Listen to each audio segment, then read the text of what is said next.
So hello everyone, welcome to the global affairs. আপনারা জানেন যে February is the month of Valentine's day, কিন্তু 2019-এর ফেব্রুয়ারি মান্থটা একটু আলাদা ছিল। কেননা সেই দিনটাতে পাকিস্তানের তরফ থেকে টেররিস্টরা যে রয়েছে, যে নর মানুষ, কিন্তু তারা এতটা পিচাস, এতটা জঘন্য তাদের গ্রুপটা, সে টেররিস্ট আসে আমাদের ইন্ডিয়াতে।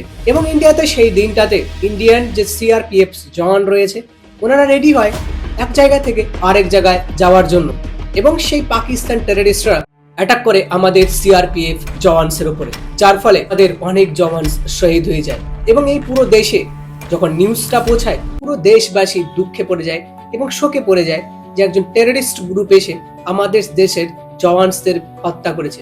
এবং এর রেসপন্সে পুরো ইন্ডিয়া যখন প্রেশারাইজড করে গভর্নমেন্ট অফ ইন্ডিয়াকে, government of India surgical strike করে। এর রেসপন্সে পাকিস্তান ইন্ডিয়ার উপরে অ্যাটাক করতে চায়, কিন্তু তাদের কাছে সেরকম টেকনোলজি বা এরকম কিছু নেই যে তারা ভারতের সাথে পারবে।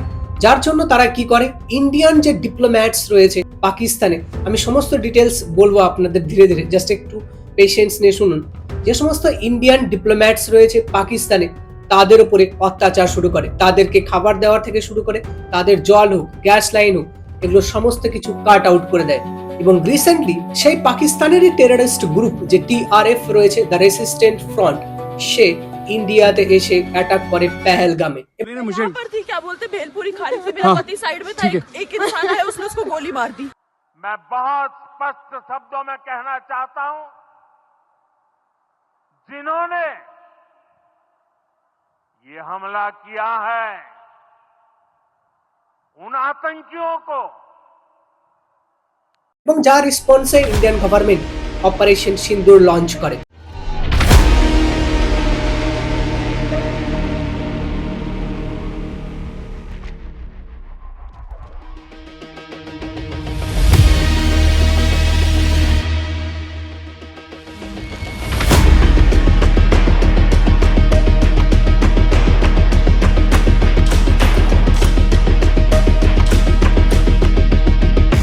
অপারেশনের সিন্দুরের পরিমাণ এতটাই ভয়াবহ থাকে যে পাকিস্তানের বেশিরভাগ মিসাইলস, বেশিরভাগ ড্রোন, ফাইটার জেটস, এগুলো কোনো কিছুই কাজ করে না। তাদের এয়ার ডিফেন্স সিস্টেম ফেল হয়ে যায়। ভারতের ডিফেন্স সিস্টেম এতটাই স্ট্রং, মিসাইলস এতটা ডেভেলপমেন্ট, যে ভারতের একটা শুধুমাত্র S-400 এয়ার ডিফেন্স সিস্টেমই পাকিস্তানের জন্য এনাফ হয়ে যায়।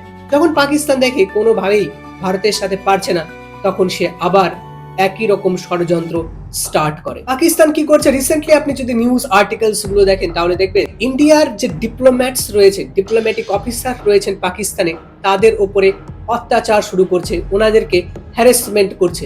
একটু ডিটেলস আমি বলি। দেখুন, ডিপ্লোম্যাটস কারা? ইন্ডিয়াতে ইউপিএসসি এক্সামস এর মাধ্যমে যে সমস্ত আইএফএস অফিসার হয়, ওনাদের বলা হয় ইন্ডিয়ান ফরেন সার্ভিস।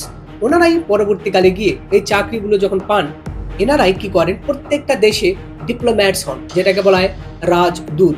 তো ইন্ডিয়ান ডিপ্লোম্যাটস পাকিস্তানেও আছে, চায়নাতেও আছে, রাশিয়াতে আছে, ইউএসএ তে আছে, এরকম দেশে রয়েছে ভারতের রাজদূত। সেরকম নিশ্চয়ই অন্য দেশের রাজদূত আমাদের দিল্লিতে আছে, যেমন পাকিস্তানের রাজদূত সেও দিল্লিতে রয়েছে।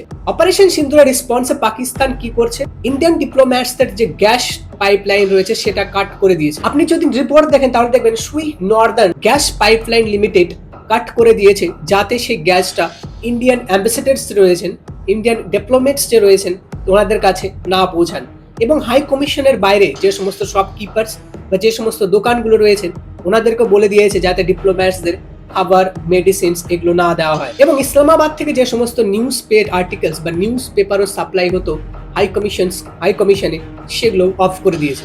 ইন্টারন্যাশনাল ল অনুসারে যেটা ভিয়েনা কনভেনশনে ডিসাইড হয় যে সমস্ত হাই কমিশন, একটা দেশের ডিপ্লোম্যাটিক অফিসার অন্য কোনো দেশে পোস্টেড থাকবে, সেই ডিপ্লোম্যাটস এর উপরে কোন রকম ভাবে অত্যাচার করা যাবে না, তাকে খুন করা যাবে না, তাকে মার্ডার করা যাবে না। কিন্তু পাকিস্তান এই রুলস গুলো মানছে না, এবং পাকিস্তান নিউজ মিডিয়া ভুলভাল খবর ছড়াতে শুরু করেছে। আর আপনি জানেন আমাদের দেশে কোনো নিউজ আর্টিকেলস যদি বেরোয় বা কোনো নিউজ যদি বেরোয়, সেটা কত তাড়াতাড়ি ছড়ায়, সেটা ফেক নিউজই হোক না কেন।